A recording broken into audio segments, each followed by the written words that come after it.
muita gratidão por topar. Aí que agradeço o convite. Contribuir aí, ocupar esses espaços da web, né, que a gente tem mais aqui ocupar tudo e se somar, trazer as vozes dessas mulheres maravilhosas. Trazer não, né, já estão aí, é que a gente tá pleiteando esse lugar do YouTube, então a gente veio de galera mesmo.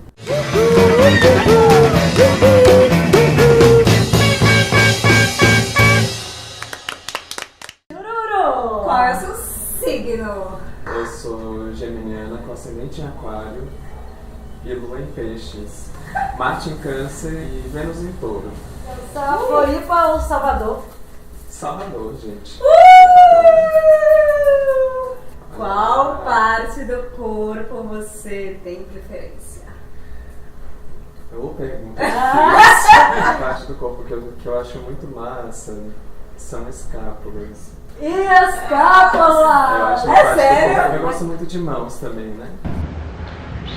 Bem sapatônica. Você é do caminhão de mudança ou namora à distância? Nos últimos anos, eu me tornei uma sapatão de relacionamento à distância. Mas sempre estamos na expectativa de que isso possa mudar, né? Monogamia ou não monogamia? Eu tenho uma inclinação a ser não monogâmica, assim. Afinal de contas, a pergunta que não quer calar. Que Aí interessa a você todos está nós. no Tinder? Sim. Bruxaria ou ciência? Bruxaria. Um ícone sapatão. Ellen Oléria. Eles a gente se acha. Série preferida? Steven Universo, gente, assistam por favor o melhor desenho que já foi criado e concebido na história. Escrito por uma sapatão não binária, que é a Rebecca Sugar. Poeta favorita. Uma poeta que foi muito importante pra mim é Tatiana Nascimento, né, lá de Brasília, uma poeta sapatão. Mariana Queiroz também, lá de Florianópolis. Aí, se continuar, vai ser uma lista imensa, mas deixa o nome dessas duas. Comunismo, socialismo, anarquismo, democracia. Nem tudo aí são coisas excludentes. Porém, anarquismo, né? Eu acho que é o que mais me movimenta, assim. A gente não poderia deixar de perguntar. Rosa ou azul? Depende da pessoa que estiver vestindo. Acho que sempre fica tudo melhor sem roupa, né, gente? Cuba, China ou Rússia? Cuba, né? Por favor, América Latina, pelo amor das deusas, né? Volte, médicos cubanos. Nos representam.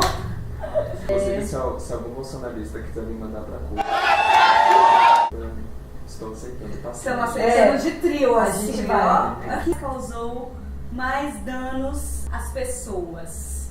Os bancos, a igreja ou a ciência? O homem cis hétero branco, né?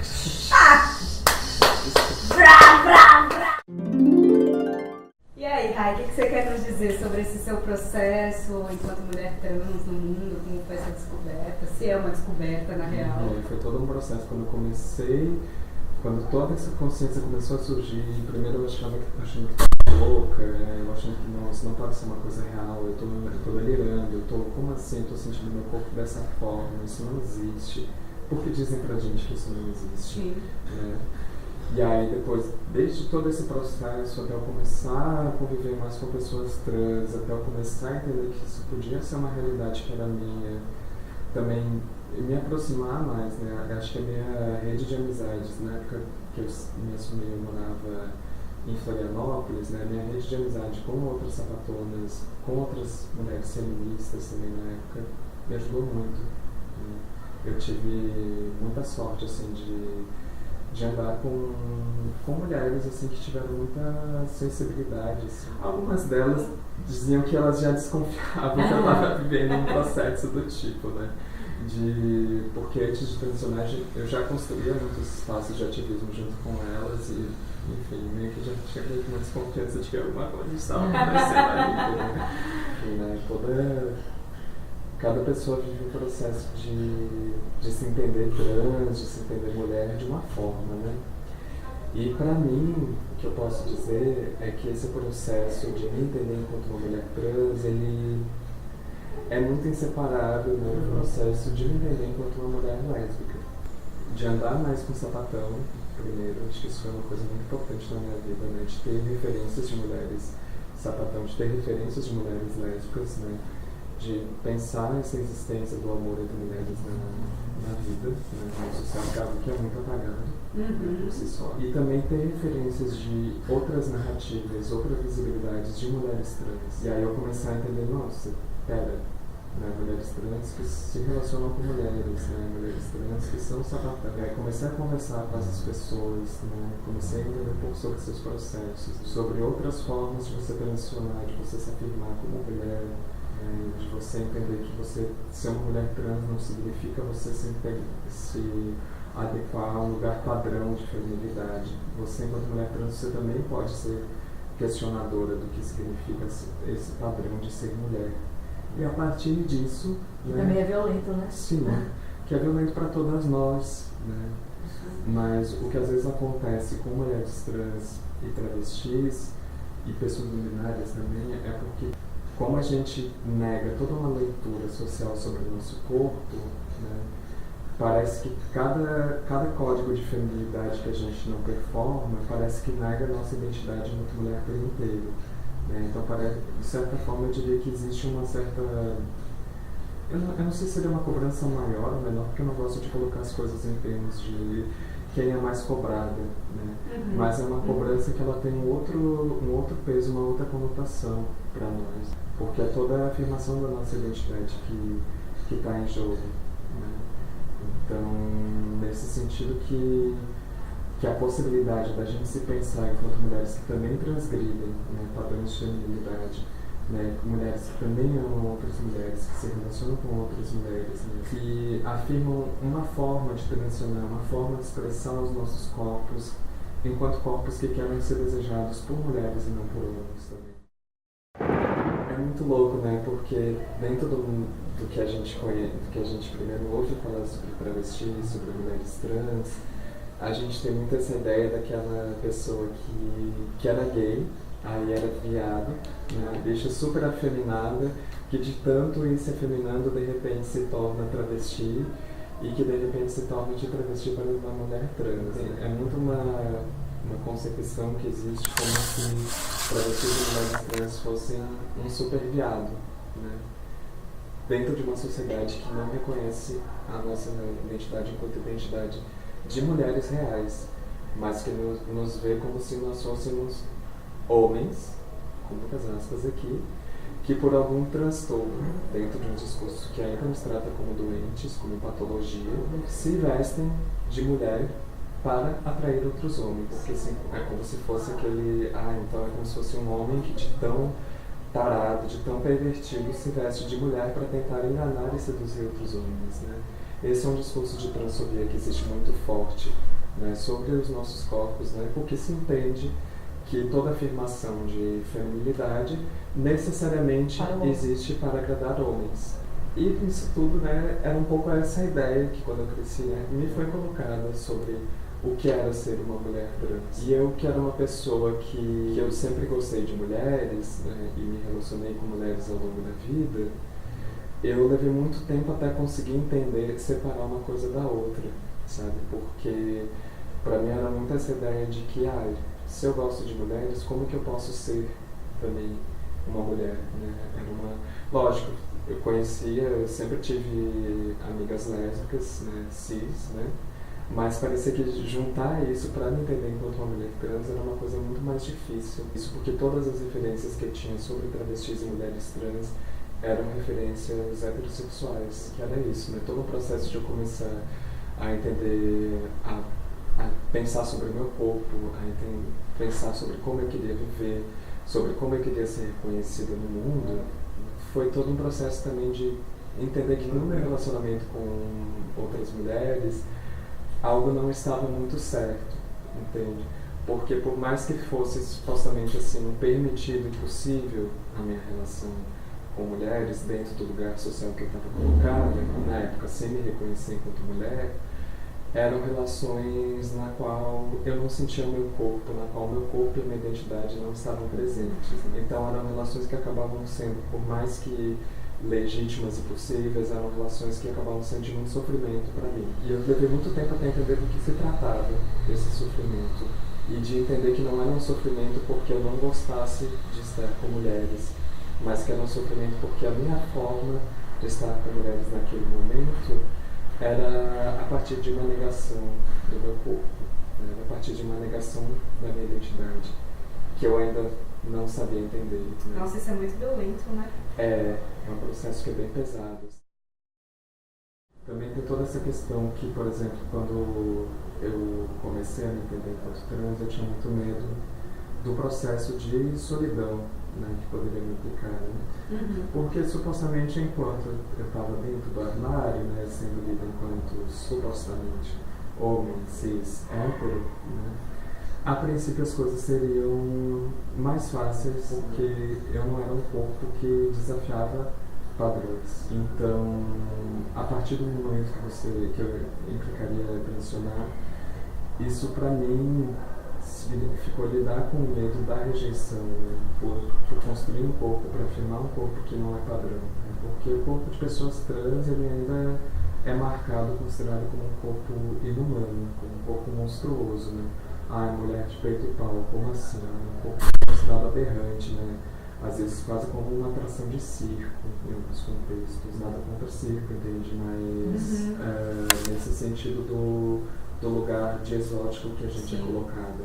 Então muitas vezes implicou, eu tive que me fazer a pergunta, né? Até que ponto era mais fácil continuar dentro de um armário, só que dentro de um corpo que me negava, ou era mais fácil eu sair desse armário e enfrentar esse medo da solidão, mas construir os afetos a partir de uma identidade na qual eu me reconheça.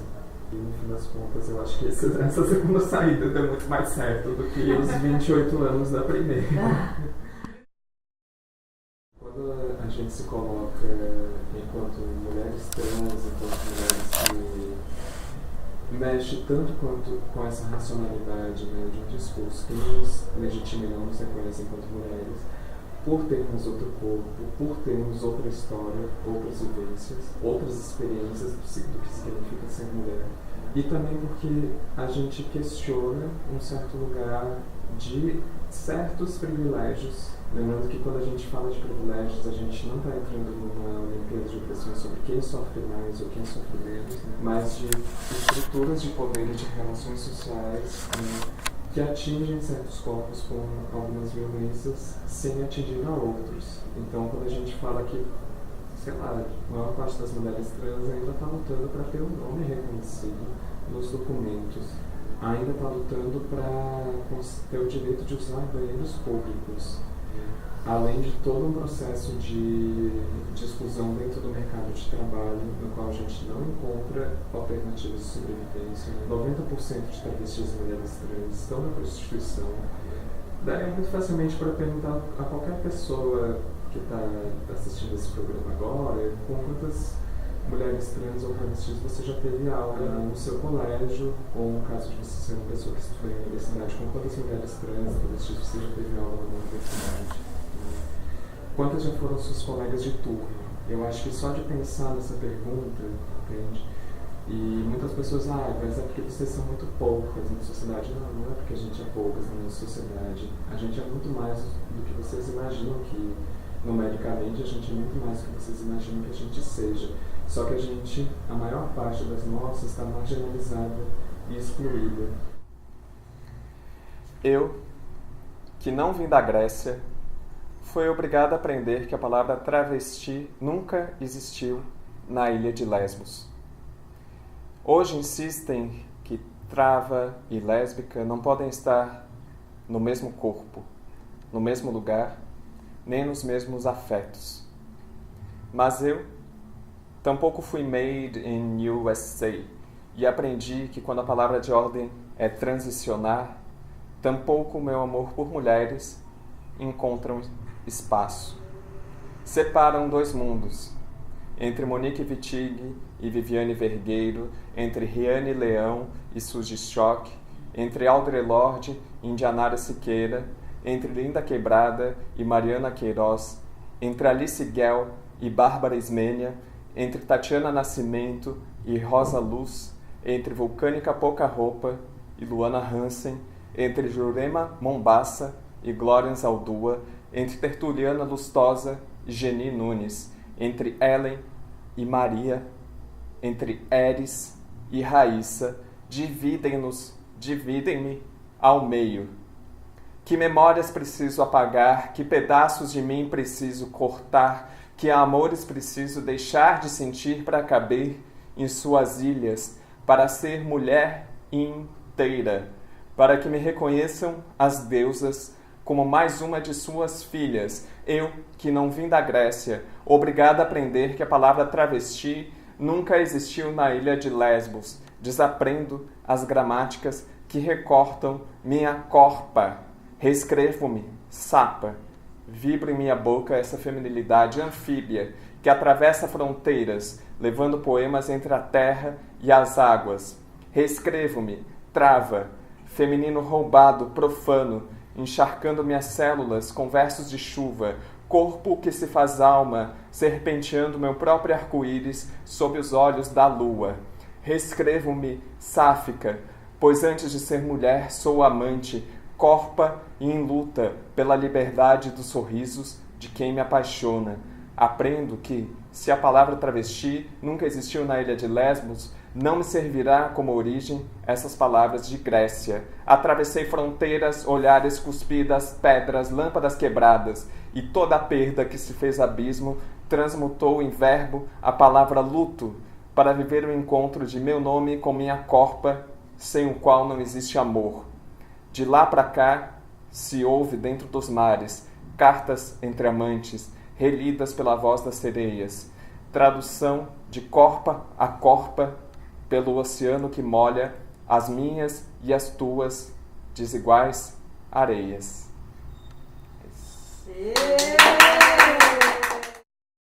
Precisa, né, gente?